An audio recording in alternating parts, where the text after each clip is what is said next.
Kyle Rittenhouse is right.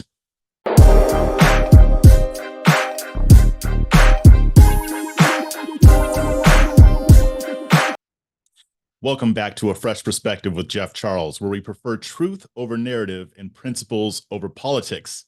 As a matter of fact, that last part is what this episode is going to be about: principles over politics. But before I get into Kyle Rittenhouse, first, I want to remind you of what to do right now. You got to like this, you got to share this, and if you haven't already subscribed, you got to take care of that. Subscribe, that way you'll be updated whenever I upload a new episode. Also, check out my Substack called Chasing Liberty. You can access that at libertychasers.com. Become a subscriber, become a paid subscriber, support my work. I highly appreciate it. Now, let's dive on in.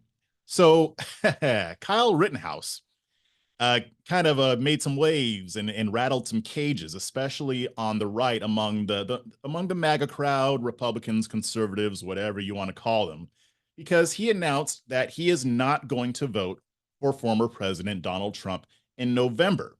Instead, he's going to write in Ron Paul and vote for him. Why? Take a wild guess. What's Kyle Rittenhouse's main thing? The Second Amendment, right?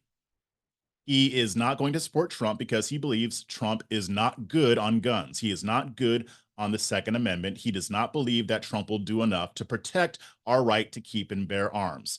And he's right. And the people who are trying to smear him and cancel him or what have you, they're doing it wrong. Now, what I'm about to say, I'm going to give this disclaimer. What I'm about to say is not directed at people who just happen to disagree with his decision. There are reasonable arguments to be made. If you put Trump next to Kamala Harris with guns, Trump is less bad than Kamala Harris. So you can make that argument, saying that if Kamala Harris gets in, she's going to do more to violate our Second Amendment rights, which I agree with and don't agree with, but I'll get to that later, or I'll just do another video on it. But the fact of the matter is that Trump has not been good on guns during his first term. So, but I can understand why people might think he's throwing his vote away. We hear that argument all the time. I don't agree with it, but reasonable people can disagree on this. What I'm saying right now is directed at the people trying to smear him, people trying to cancel him, people saying all kinds of horrible things about him just because he's standing on principle.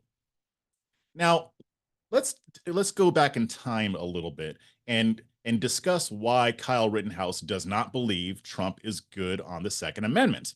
Now, you might remember a little thing called the bump stock ban. It was recently struck down by the Supreme Court. Thank God. That was Trump's bump stock ban. He's the one that did that after the shooting in Las Vegas. You might remember that awkward scene where he advocates for taking the guns first and doing due process later. He supports red flag laws. And Mike Pence had to squirm and try to correct him on that. But that made us all cringe, except for people who are anti-gun. They love that. He also supported raising the minimum age to own guns, something that the anti-gunner left loves. He supported expanding background checks to be able to purchase firearms. Again, something else that the anti-gunner left supports. So by no stretch of the imagination has Trump been good on guns. Now, like I said, he's might be less bad than Kamala Harris, but he ain't good. Kyle Rittenhouse knows firsthand why the Second Amendment matters. There's a reason why he's passionate about this. He had to defend himself against a bunch of people who were attacking him, who were aggressing against him, and they tried to lock his ass up for it. Y'all remember that, right? Not only did he have to take life because he was being attacked, they tried to lock him in a cage for it. So of course he's passionate about this issue. He's standing on a very important principle that really applies to a lot of us. He's not the only one that's had to use firearms to protect his life. So of course he's not very happy with Trump.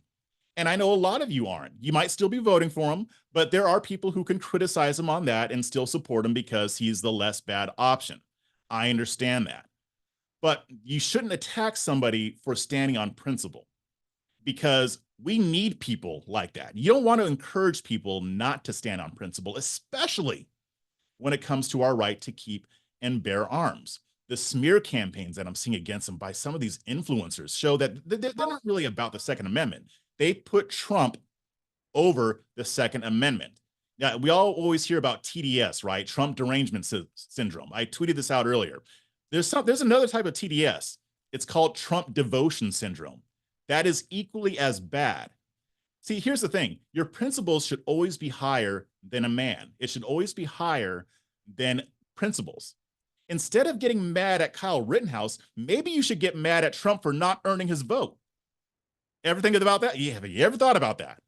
And you can get mad at him, vote for him, and still hold him accountable on that. Maybe if he wins in November and enough of you actually hold him accountable, maybe he'll end up being good on guns. Because right now he's still bad, as far as I'm concerned, when it comes to policy. He can change that around if he becomes president again, but he's not going to do it if he knows that you're just going to defend him no matter what he does. Again, principles over politics. In this case, principles over a personality. Now, I want to address one other thing that I saw some people saying, like Cat Turd and some of the other MAGA influencers. They're making it sound as if Rittenhouse owes them something because they supported him. Here's the thing. MAGA did not make Kyle Rittenhouse. They used him. I mean, let's just be frank. They used him. They were propping him up, getting him on stage at these right-leaning events, treating him like a celebrity when he wasn't really even ready for that type of spotlight yet. I mean, he's still young. I know he's an adult now, but he's young. He's a kid, basically. I mean, as far as I'm concerned, they used this man to push their agenda. And now we're seeing that, at least for some of these people, it was never really about the Second Amendment. It was about what they could get from him. You might remember when he was on that stage and he basically had to walk off because he couldn't stand up to the scrutiny. I'm not even knocking him for that.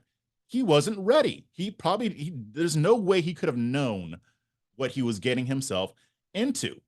So he doesn't owe you jack. He doesn't owe you anything. You don't get to say, well, since I supported you and I cheered you and I defended you against these anti-gunners who are attacking you, now you owe it to me to vote for Trump.